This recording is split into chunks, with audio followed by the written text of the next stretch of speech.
Bienvenue sur les antennes de Bâti Radio, Radio Territoria. Ravi de vous faire vivre cette 5e date de la tournée Réno Tour. En attendant le forum Réno Days, ce sera les 7 et 8 octobre prochains, porte de Versailles à Paris. Aujourd'hui, nous sommes à Lyon. Nous sommes au cœur du quartier Lyon-Confluence, installé à la Sucrière, un ancien entrepôt industriel des années 20, autrefois dédié au stockage du sucre, entièrement réhabilité dans les années 2000. Bâtiment à la croisée du patrimoine, de la modernité. C'est devenu un haut lieu culturel, accueillant notamment la Biennale d'art contemporain. Voilà pour la présentation.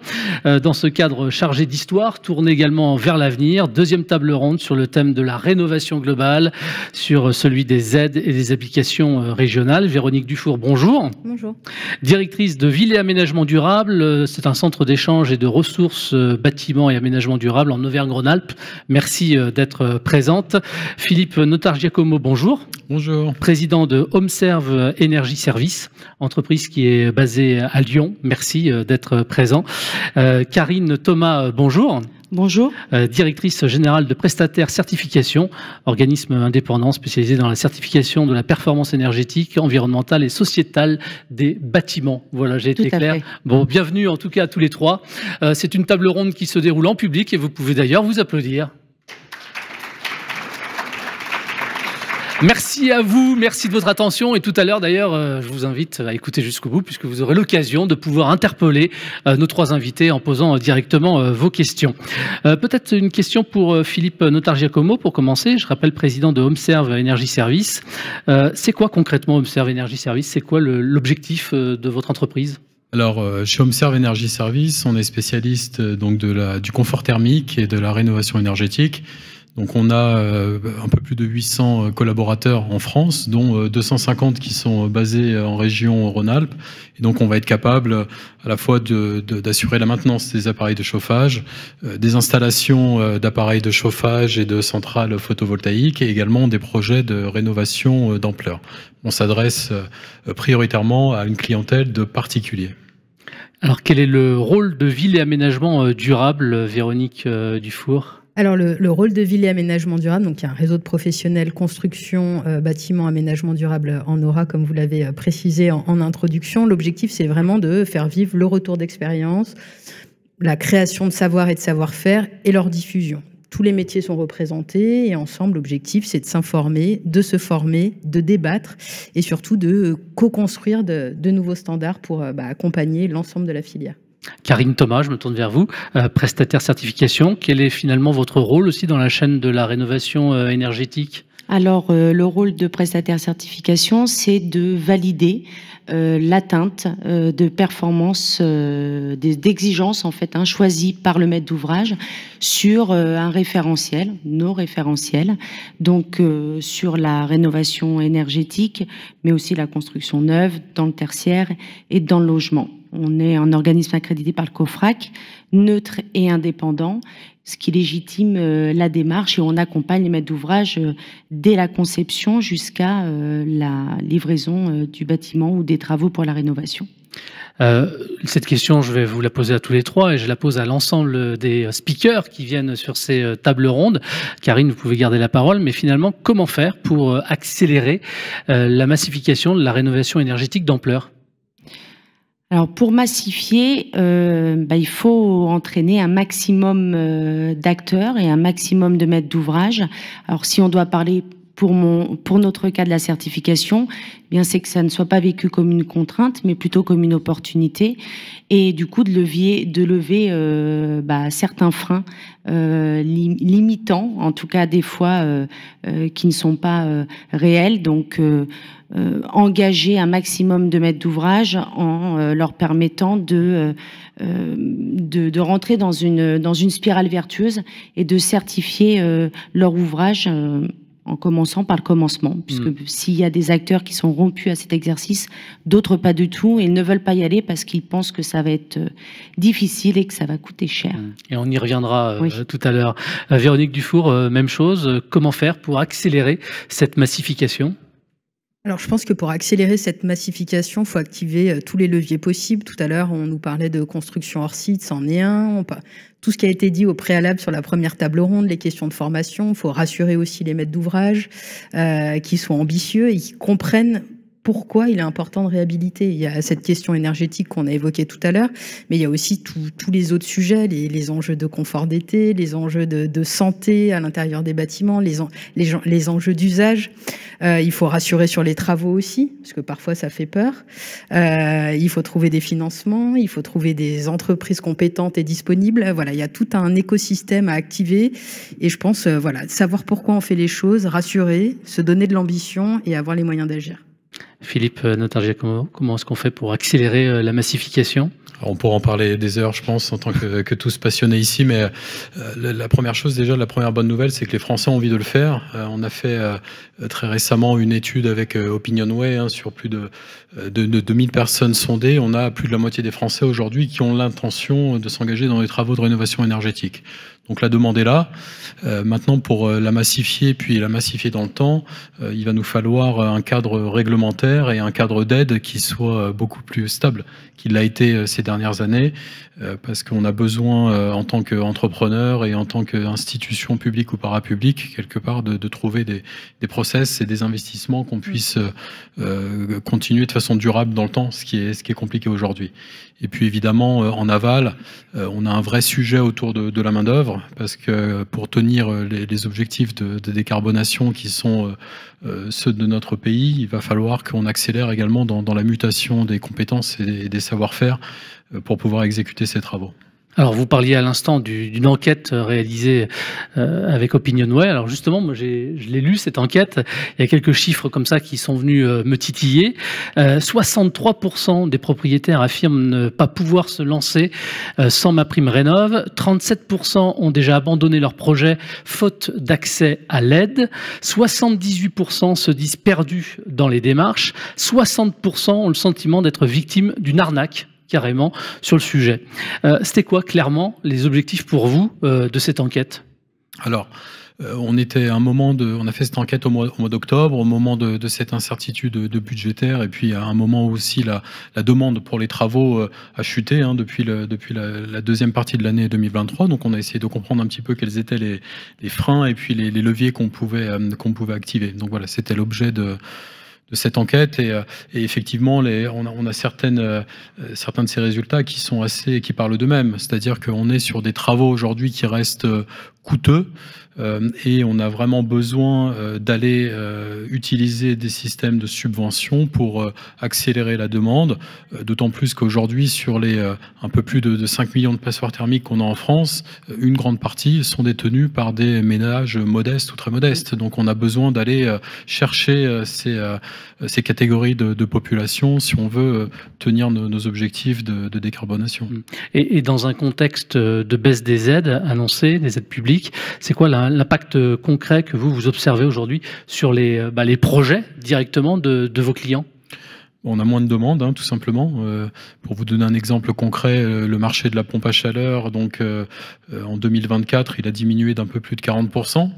Donc c'est pas du tout dans les objectifs du gouvernement qui était de sortir des énergies fossiles. Et en réalité, on s'est retrouvé avec un paradoxe à la fin de 2024, avec une augmentation du marché des chaudières gaz et une diminution de plus de 40% de la pompe à chaleur, donc à peu près l'inverse de la trajectoire qu'on devrait adopter.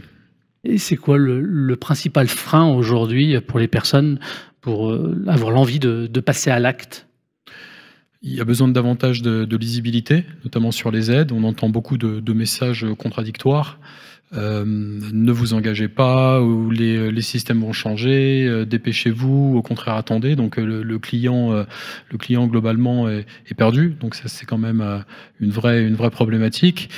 Et puis dans nos politiques énergétiques aujourd'hui, on a un différentiel entre le prix de l'électricité et le prix du gaz qui fait que la rentabilité de l'électrification, elle est un peu plus questionnée par des clients qui se disent finalement, compte tenu d'un prix de l'électricité qui est assez élevé, je vais rester sur mon générateur gaz et puis on verra plus tard comment les prix vont évoluer. Chez HomeServe, sur quoi repose votre accompagnement finalement ? Alors on a cette particularité d'avoir un accompagnement relativement complet, c'est-à-dire qu'on va aider le client à déterminer les bons scénarios de travaux. Est-ce qu'on doit l'orienter vers un monogeste ou est-ce qu'on doit l'orienter vers faire une rénovation d'ampleur. On va lui proposer donc des plans de financement. Au sein de ces plans de financement, on va notamment pouvoir l'orienter vers des organismes de financement pour financer le reste à charge. On va prendre en charge également nous-mêmes, on va lui avancer les aides en tant que mandataire administratif et financier. Donc c'est des montants vraiment significatifs que les clients n'ont pas besoin d'avancer de par ce statut de mandataire administratif et financier. Et puis évidemment, le plus important, l'exécution des travaux. On exécute les travaux à la fois en propre avec nos propres artisans et également en utilisant un réseau de partenaires qui sont certifiés RGE pour garantir l'accompagnement et l'efficacité des travaux de bout en bout. Véronique Dufour, quand on a préparé ensemble aussi cette table ronde, vous insistiez sur le fait de la nécessité d'un diagnostic préalable de qualité au niveau technique, patrimonial et d'usage. Pourquoi est-ce que c'est important finalement ça dans le succès d'un projet de rénovation ? C'est important parce que tous les bâtiments sont différents et avant d'appréhender une réhabilitation, et qui est souvent une réhabilitation avec un focus uniquement énergie, où on va dire on va changer les systèmes, il y a plein d'autres choses à voir sur le bâti avant, des diagnostics réglementaires, des diagnostics structurels, architecturaux, et de prendre en compte aussi les savoir-faire locaux, la ressource locale, et c'est avec ce diagnostic complet et multicritère que derrière on va pouvoir élaborer le programme le plus efficient et le plus cohérent pour le projet et venir faire des allers-retours et re-questionner son programme au regard du diagnostic et faire un projet pertinent. Et ça, c'est très important. Ouais. Et ça permet aussi, derrière, d'éviter des pathologies, de venir intervenir sur du bâti traditionnel ou du bâti ancien en venant l'isoler, en créant des problématiques de transfert d'humidité et des pathologies plus tard. Enfin voilà, c'est très important de se baser sur un diagnostic qui soit multicritère et pas arriver tout de suite et s'attaquer au système sans connaître le fonctionnement du bâtiment. Ouais. Parce que déjà, tout simplement, peut-être qu'en optimisant les systèmes en place, on peut déjà avoir des gains jusqu'à parfois 30% d'énergie sur le fonctionnement du bâtiment. Et d'ailleurs, vous ne parlez pas que de performance énergétique, vous avez une approche qui est nettement plus large. Oui, je pense que c'est très important de profiter de cette porte d'entrée de rénovation énergétique pour embarquer l'ensemble des autres sujets. C'était rappelé sur la précédente table ronde. Hein. Enfin, on fait sur la question des logements, même des bureaux, on y vient pour travailler, ou un logement, on y vit. Donc c'est sa fonction première, c'est de se sentir bien, c'est d'accueillir des humains. Donc il y a ces questions de qualité de l'air, de confort d'été également. Alors évidemment, là maintenant, il faut mettre le prisme très fort sur ces sujets-là de confort d'été, sans oublier la question de thermique d'hiver, parce que le prix de l'électricité et du gaz a augmenté, et il ne faut pas oublier qu'il y a quand même beaucoup de gens qui n'arrivent plus à se chauffer, donc ça reste quand même un sujet très important. Il y a la question du réemploi aussi qui peut être intégrée dans ces diagnostics, et j'en reviens parce que là on est multicritères, donc il n'y a pas que l'énergie, il y a la question du carbone, de comment on préserve aussi les ressources, et c'est bien pour ça, ce que je disais en introduction, de rappeler quels sont les enjeux de la rénovation. Pourquoi il faut rénover, pourquoi il faut changer nos modes de faire, tout ça, ça répond à des enjeux qui peuvent être globaux, qui peuvent être très locaux, et il faut les intégrer dans les projets. C'est quoi la rénovation frugale ? La rénovation frugale, la frugalité, c'est un vaste terme, mais c'est l'idée d'avoir une approche qui soit très transversale. C'est le premier pas, déjà, c'est de se dire de préserver le foncier, de limiter l'étalement urbain. Voilà, faut-il encore construire ? Rénovons plutôt que de construire en neuf. C'est la frugalité en matière. C'est la frugalité en énergie et c'est la frugalité aussi en termes de processus. Comment on peut réinventer nos modes de faire, comment on peut trouver des processus de travail plus efficients avec plus de dialogue et des corps de métier qui seraient associés dès la conception pour des chantiers plus fluides et des résultats derrière plus pertinents.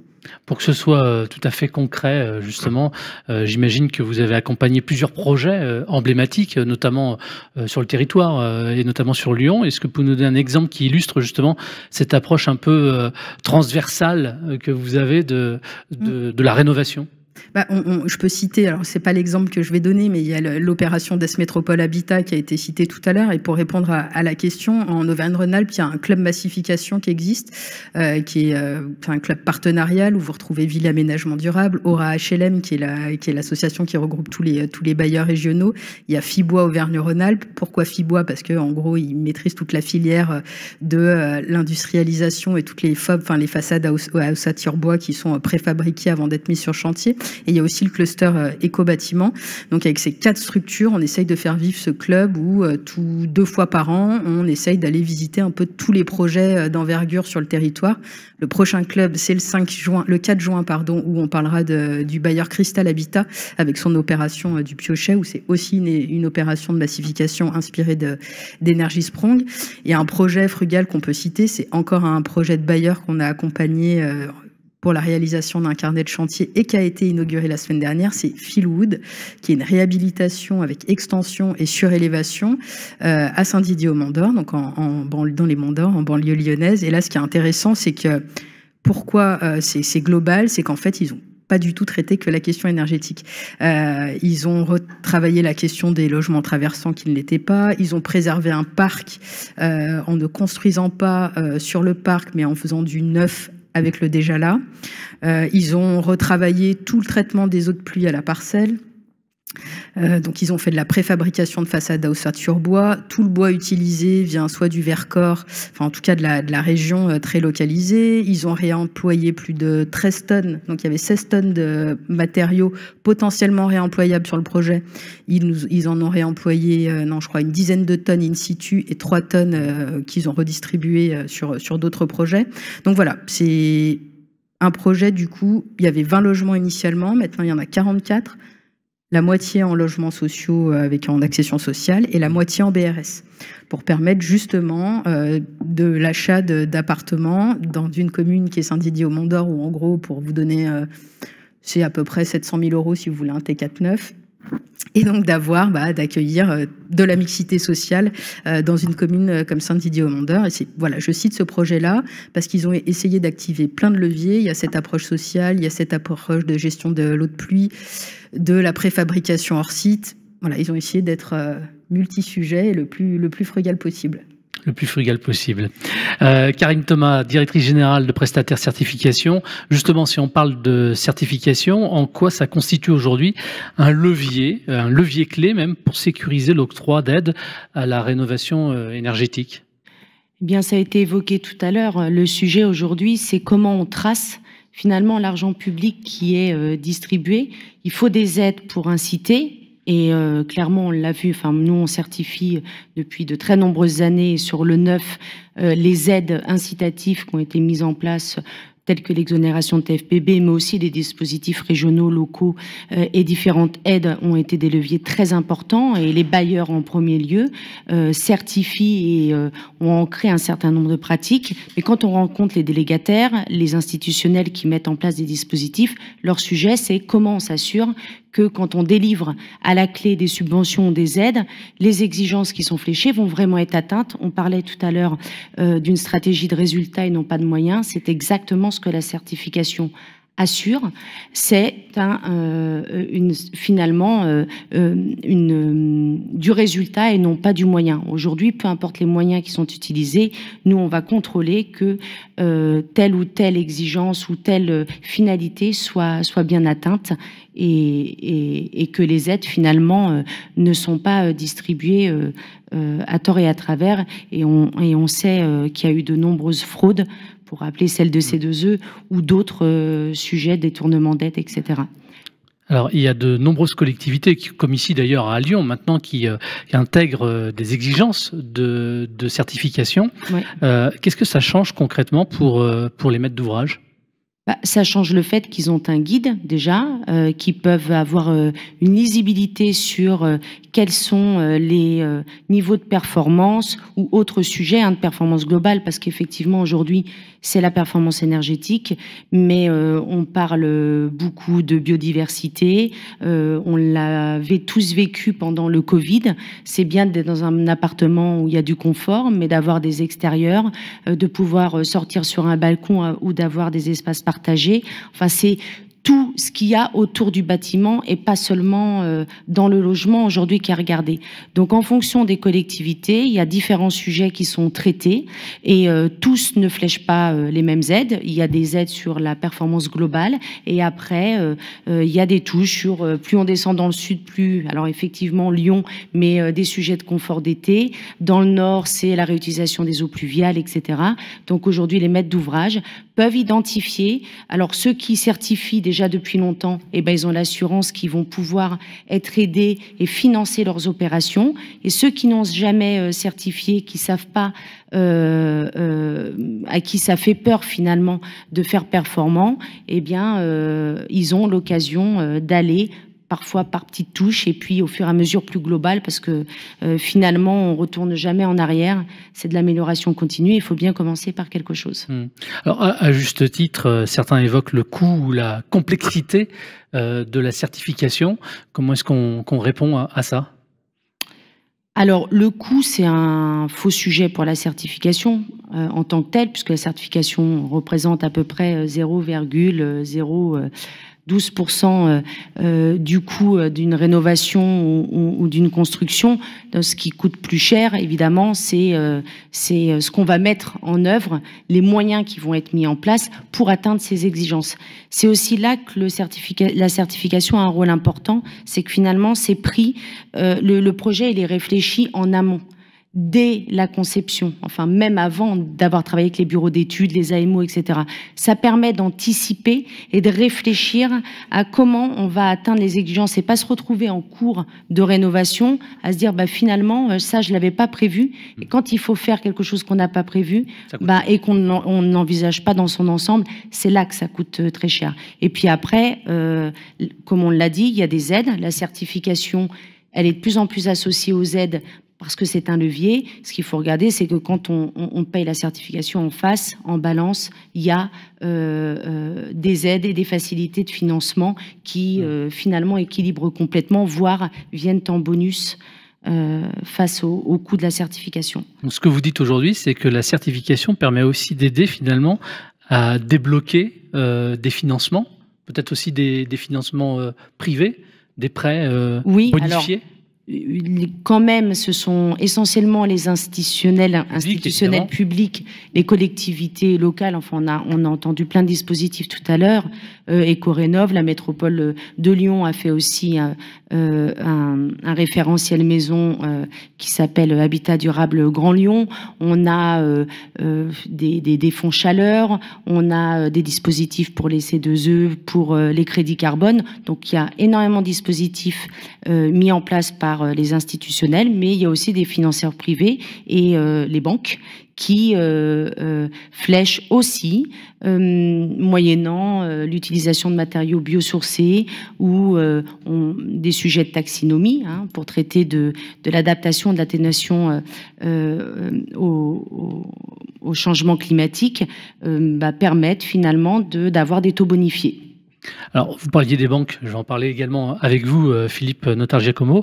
Le reste à charge, ça reste évidemment un obstacle qui est majeur, notamment pour les ménages qui sont évidemment les plus modestes. Comment là, les banques, justement, peuvent, et les assureurs peuvent finalement contribuer à combler le fossé qui, on a l'impression, est de plus en plus grand? Alors, je pense que c'est aussi plus large que ça, c'est-à-dire que les banques et les assureurs doivent jouer leur rôle, c'est une évidence. Je pense que l'État doit aussi jouer son rôle, et puis les sociétés qui commercialisent les solutions.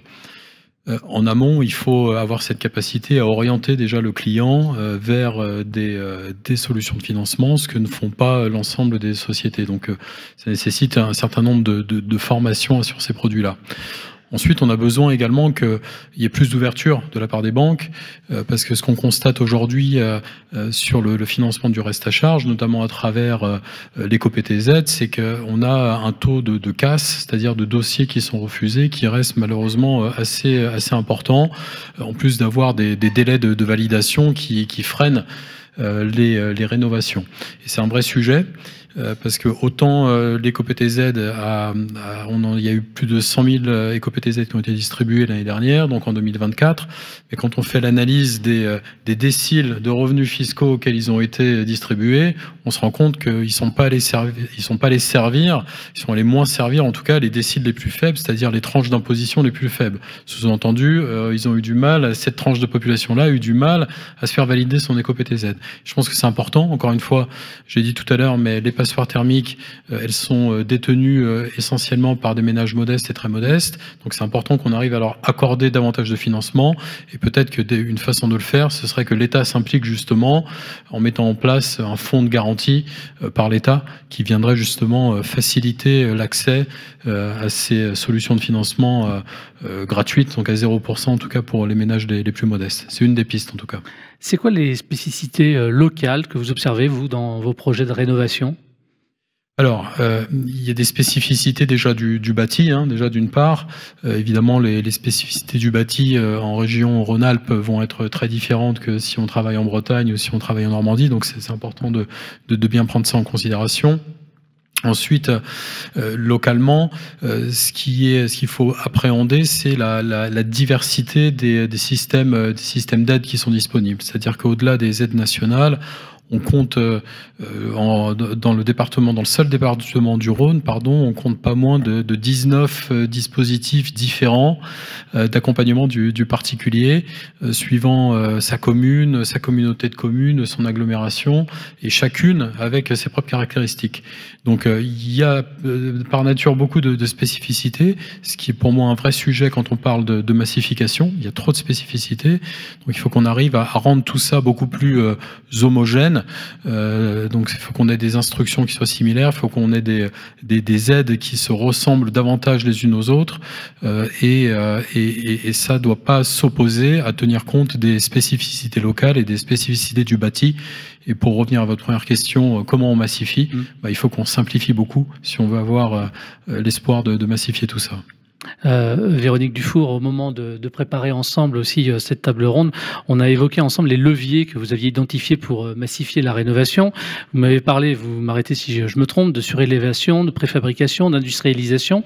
Aujourd'hui, c'est quoi concrètement, vous, les freins, oui, que vous pouvez être amené à observer sur le terrain ?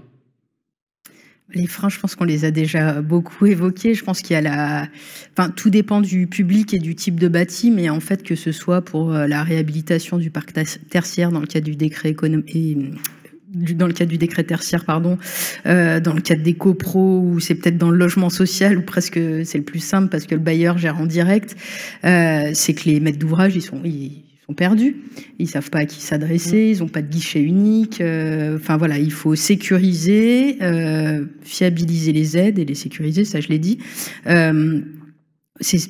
Pour moi, ça c'est un des plus gros freins. Et un autre frein, c'est très clairement la question du financement.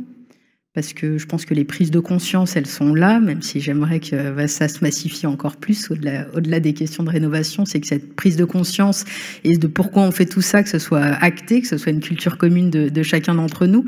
Mais c'est le financement, où est-ce que je trouve les professionnels, mais les professionnels formés existent, les acteurs qui les forment sont présents aussi et déploient tout un tas de programmes pour accompagner au mieux la filière. Je pense que c'est vraiment cette question de moyens financiers, mais aussi de moyens humains et à qui je m'adresse. Et ça, c'est assez important. Et un autre sujet qui est quand même aussi important, c'est de se dire qu'au-delà des questions de financement, c'est comment on fait les projets. Et je pense que pour tous les acteurs qui travaillent, qui sont sur le terrain, les maîtres d'œuvre, les entreprises, c'est aussi laisser plus de temps pour faire les choses, laisser plus de temps pour concevoir les projets. Donc c'est un peu moins de matière et un peu plus de matière grise, quoi. Ça, c'est important. Karine, Thomas, une dernière question peut-être j'ai envie de vous poser. Est-ce qu'on peut donner un exemple ici à Lyon qui montre concrètement l'impact de la certification sur un projet de rénovation ? Alors oui, il y en a de nombreux. Tout à l'heure, on a cité Aléa d'Habitat, par exemple. On a certifié pour Aléa d'Habitat il y a quelques années maintenant un logement, un collectif d'à peu près 200 logements où il visait le label BBC EFI Énergie.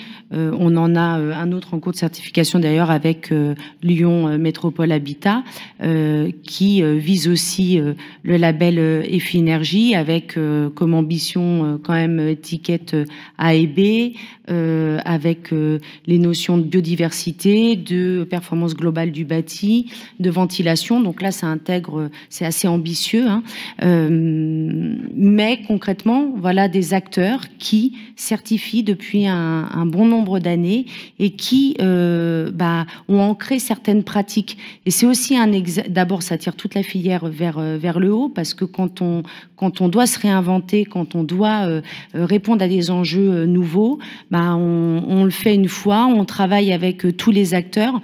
Nous, on accompagne sur la certification, mais on n'est pas dans le conseil et on ne donne pas les clés de comment faire une bonne rénovation, une bonne construction. Mais en tout cas, il y a des parties prenantes autour, que sont les bureaux d'études, voilà, les AMO et tous les acteurs, et qui, ça permet après de mutualiser aussi et de partager ce qui fonctionne et ce qui ne fonctionne pas. Évidemment, les deux. Merci à tous les trois d'avoir répondu gentiment à mes questions.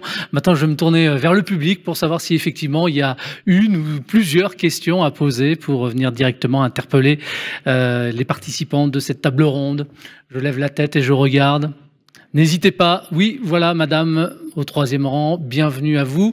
Oui, bonjour. Moi, c'était plus une question où quand je me positionne pas en professionnel, là, mais en particulier, dans le cadre de la rénovation des maisons, j'ai eu un projet sur Lyon. Bon, bref, je ne détaillerai pas. C'était plutôt bien, la LEC, etc.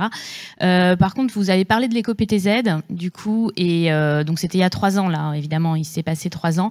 C'était très, très compliqué à mobiliser, voire quasiment pas possible, sauf avec une banque éventuellement si on avait 3 mois devant nous.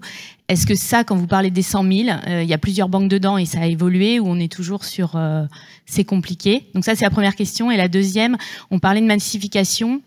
Clairement, je pense que les ménages, par exemple, sont peut-être plus à même de faire cette rénovation un peu globale au moment où ils achètent un bien.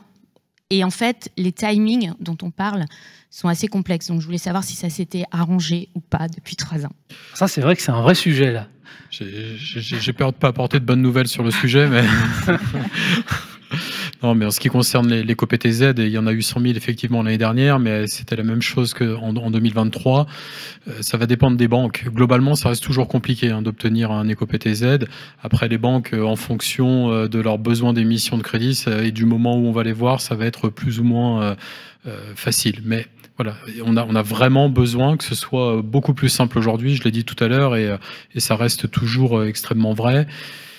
Concernant les timings, on est là non plus, on n'a pas de bonnes nouvelles à donner du terrain. Aujourd'hui, quand un particulier s'engage dans un projet de rénovation d'ampleur, donc c'est-à-dire avec 3 gestes au minimum, donc 2 gestes d'isolation et au moins un geste pour le changement de générateur de chauffage et le traitement de sa ventilation, c'est un parcours du combattant qui va durer au moins 12 mois.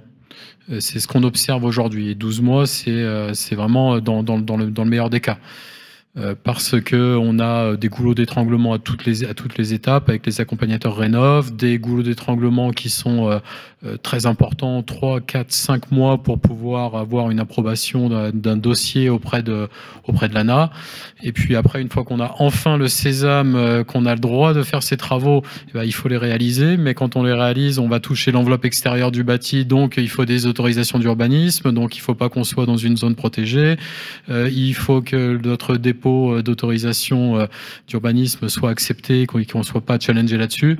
Voilà. Donc ça reste encore un parcours du combattant, mais le jeu en vaut la chandelle, parce que on voit les écarts aussi sur ce qu'on appelle la valeur verte, c'est-à-dire vraiment la valeur des logements en fonction de leur étiquette énergétique, elle se creuse. Donc la valeur patrimoniale, elle est de plus en plus importante pour les particuliers qui le font. Donc voilà, ça vaut toujours le coup. Il faut simplement savoir dès le démarrage qu'il faut s'armer de patience. Alors, juste peut-être un dernier mot quand même, parce que j'ai envie qu'on termine sur une note d'optimisme là. Quelles sont les raisons d'être optimiste? Vite, rapide tour de table, et puis après, on rend l'antenne. Alors, les raisons d'être optimiste, c'est que, oui. Que c'est nécessité de toute façon de rénover, et que ça va prendre peut-être un peu de temps, mais les filières vont s'organiser et je pense qu'on va y arriver. Bon. C'est une évidence. Et ben voilà, Philippe. Moi, je suis assez d'accord avec ce qui vient d'être dit, c'est-à-dire que les particuliers veulent le faire, les pouvoirs publics veulent le faire, les artisans veulent le faire, donc pourquoi on n'y arriverait pas? Véronique, en 30 secondes. C'est pareil, de toute façon, on n'a pas le choix et des solutions, il y en a toujours, encore faut-il les trouver et les mettre en application. Donc, il y a plein de solutions qui existent, à nous les porter et de faire en sorte qu'on soit entendu et que ce soit déployé sur le terrain. Et vous dites ça avec le sourire, donc c'est top. Grand merci à tous les trois d'avoir répondu à mes questions. Merci également au public d'avoir participé. Merci.